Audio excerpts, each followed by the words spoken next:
que nous avons entendues de peur que nous ne soyons emportés loin d'elle.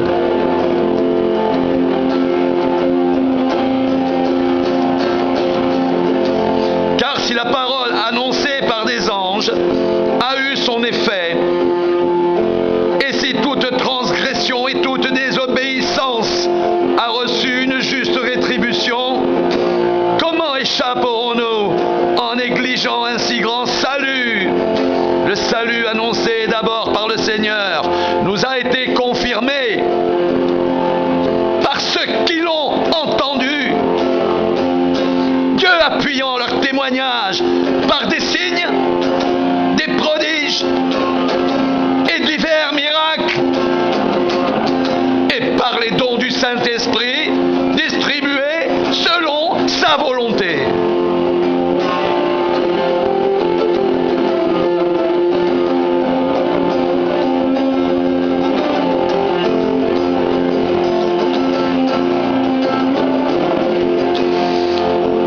En effet, ce n'est pas à des anges que Dieu a soumis le monde à venir dont nous parlons. Or, quelqu'un a rendu quelque part ce témoignage. Qu'est-ce que l'homme pour que tu te souviennes de lui? Ou le Fils de l'homme pour que tu prennes soin de lui?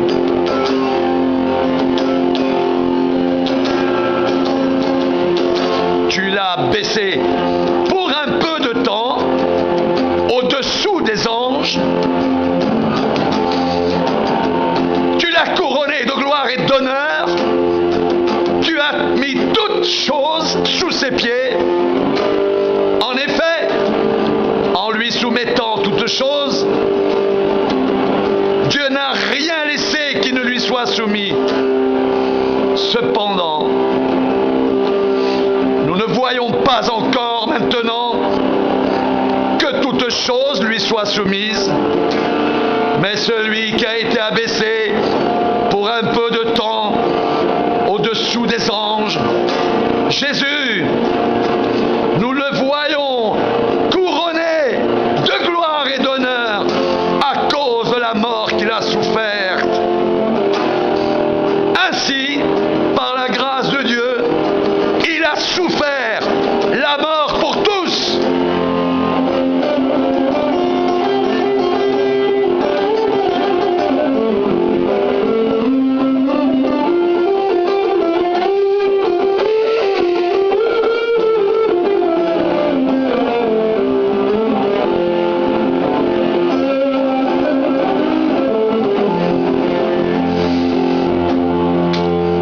Il convenait en effet que celui pour qui et par qui sont toutes choses et qui voulait conduire à la gloire beaucoup de fils est élevé à la perfection par les souffrances.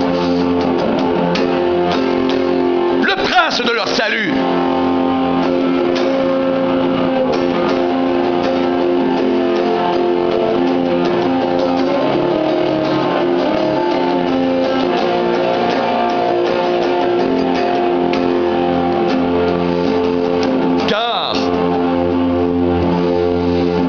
celui qui sanctifie et ceux qui sont sanctifiés sont tous issus d'un seul.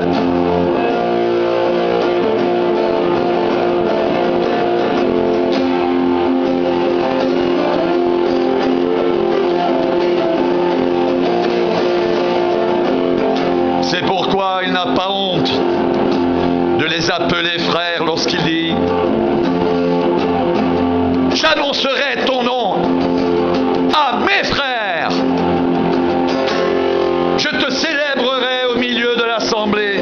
Et encore, je me confierai en toi.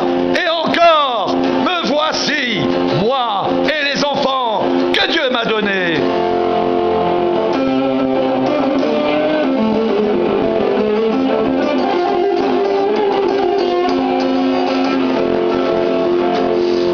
Ainsi donc, également participe au sang et à la chair. Il y a également participé lui-même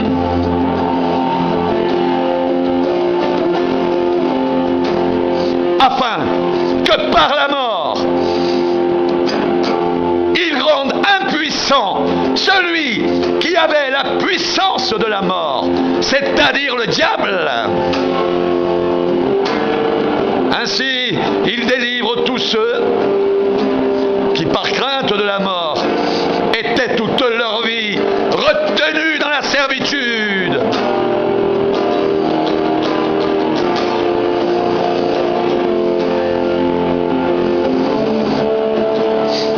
Car assurément, ce n'est pas à des anges qu'il vient en aide, mais c'est à la postérité d'Abraham. En conséquence, il a dû être rendu semblable en toutes choses à ses frères, afin qu'il soit un souverain sacrificateur miséricordieux et fidèle dans le service de Dieu, pour faire l'expiation des péchés du peuple, car du fait qu'il a souffert lui-même et qu'il a été tenté, il peut secourir ceux qui sont tentés.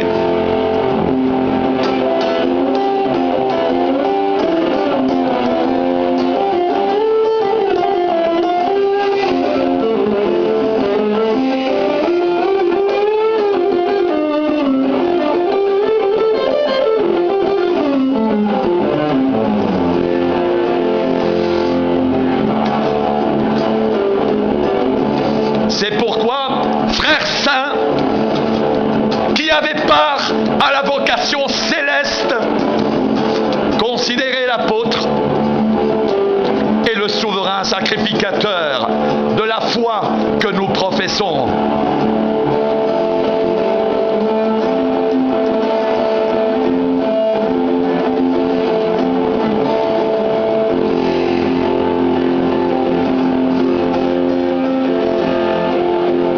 Jésus, qui a été fidèle à celui qu'il a établi, comme le fut Moïse, dans toute sa maison.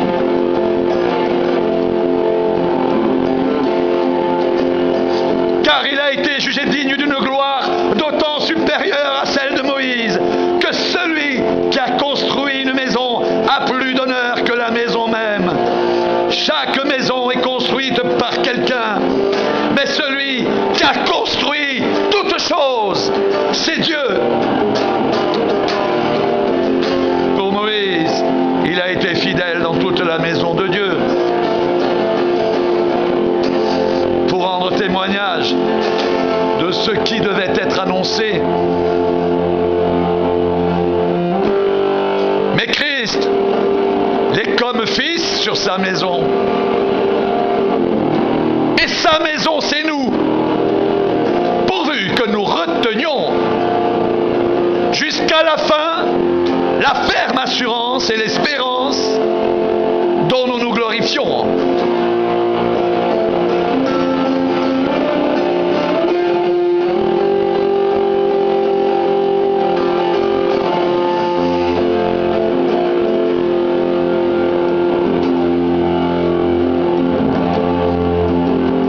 C'est pourquoi, selon ce que dit le Saint-Esprit, aujourd'hui, si vous entendez sa voix, n'endurcissez pas vos cœurs, comme lors de la révolte, au jour de la tentation dans le désert,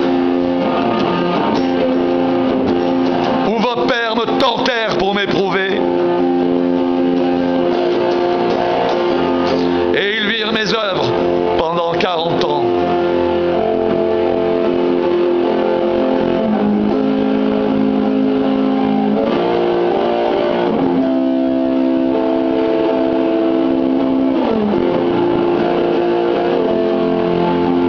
Aussi je fus irrité contre cette génération et je dis,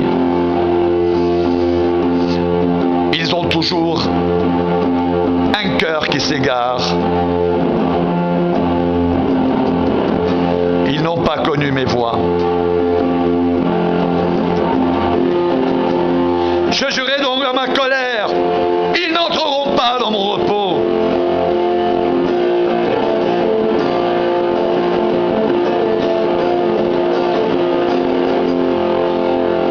Prenez garde, frères,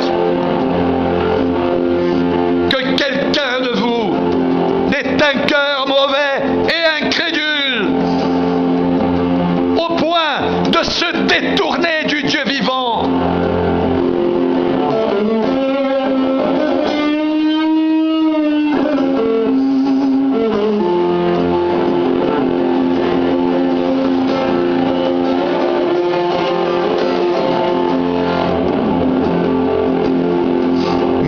Exhortez-vous les uns les autres chaque jour, aussi longtemps qu'on peut dire aujourd'hui, afin qu'aucun de vous ne s'endurcisse par la séduction du péché.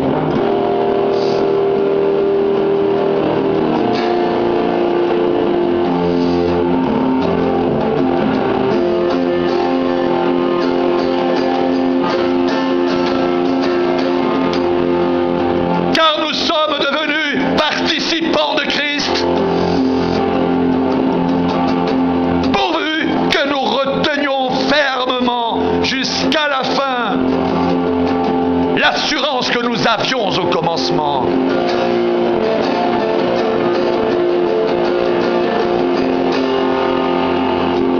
Pendant qu'il est dit, aujourd'hui, si vous entendez sa voix,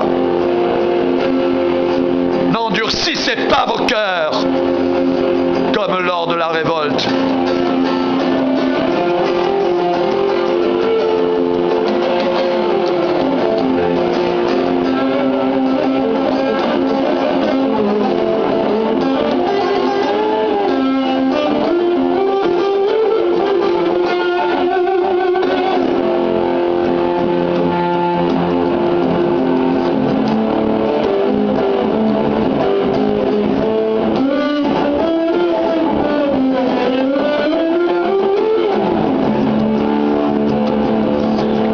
En effet, ceux qui se révoltèrent après avoir entendu sa voix, sinon tous ceux qui étaient sortis d'Égypte sous la conduite de Moïse,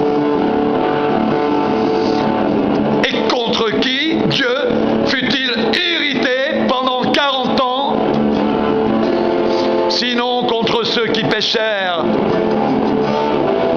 et dont les cadavres tombèrent dans le désert.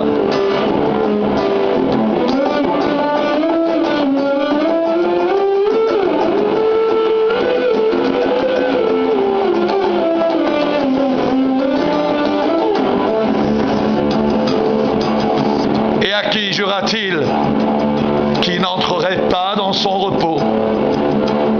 Sinon à ceux qui avaient désobéi. Aussi voyons-nous qu'ils ne purent y entrer à cause de leur incrédulité.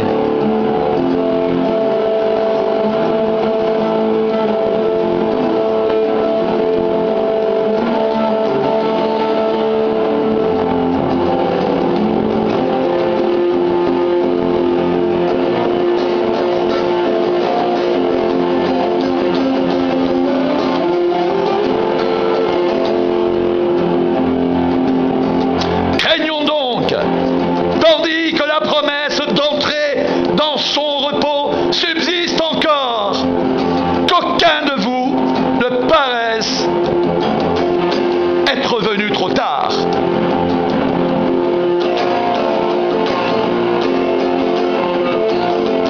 Car cette bonne nouvelle nous a été annoncée aussi bien qu'à eux, mais la parole qui leur fut annoncée ne leur servit de rien, parce qu'elle ne trouva pas de foi chez ceux qui l'entendirent.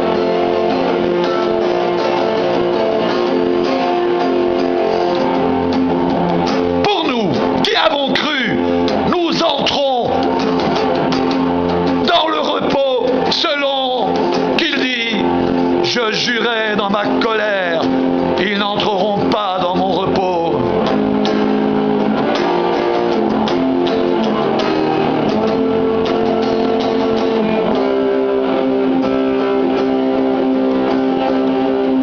Il dit cela, quoique ses œuvres aient été achevées depuis la création du monde. Car il a parlé quelque part ainsi du 7e jour. Et Dieu se reposa de toutes ses œuvres le 7e jour. Et ici encore, ils n'entreront pas dans mon repos.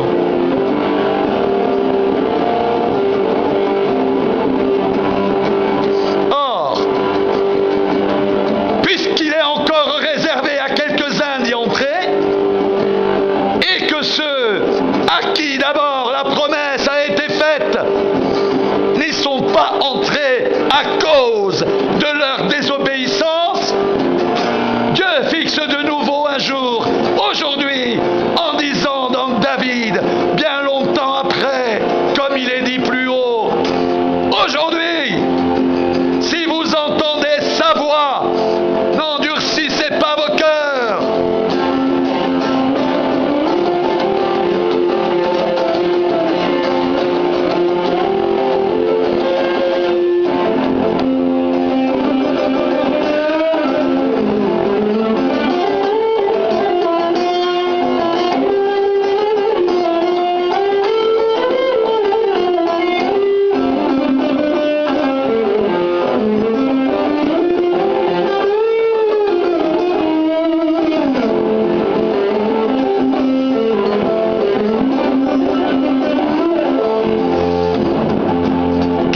Josué leur avait donné le repos, Dieu ne parlerait pas après cela d'un autre jour.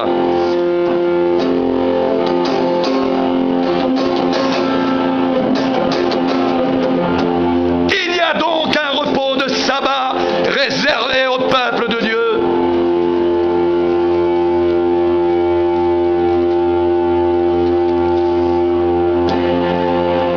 Car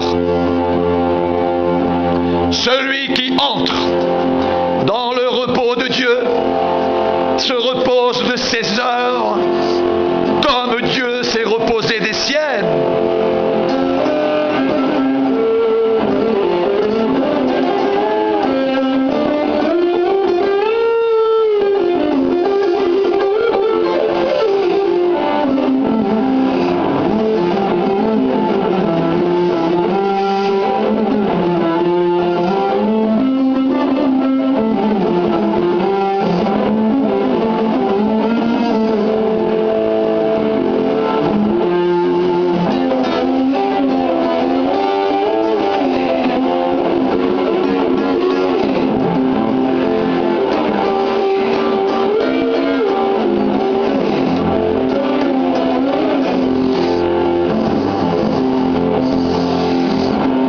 Empressons-nous donc d'entrer dans ce repos afin que personne ne tombe en donnant le même exemple de désobéissance. Car la parole de Dieu est vivante et efficace, plus tranchante qu'une épée quelconque à deux tranchants, pénétrante jusqu'à partager âme et esprit, jointure et moelle. Elle juge les sentiments et les pensées du cœur. Nulle créature n'est cachée devant lui, mais tout est à nu et découvert aux yeux de celui à qui nous devons rendre compte.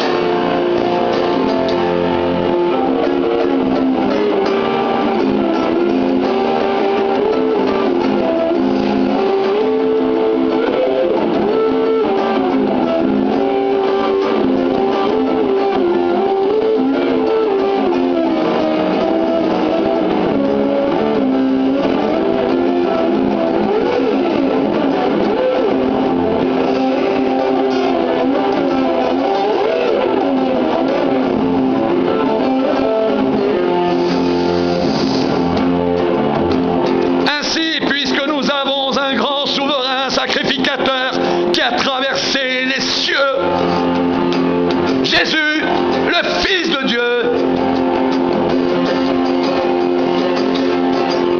demeurons fermes dans la foi que nous professons. Car nous n'avons pas un souverain sacrificateur qui ne puisse compatir à nos faiblesses. Au contraire, il a été tenté comme nous en toutes choses, sans commettre de péché.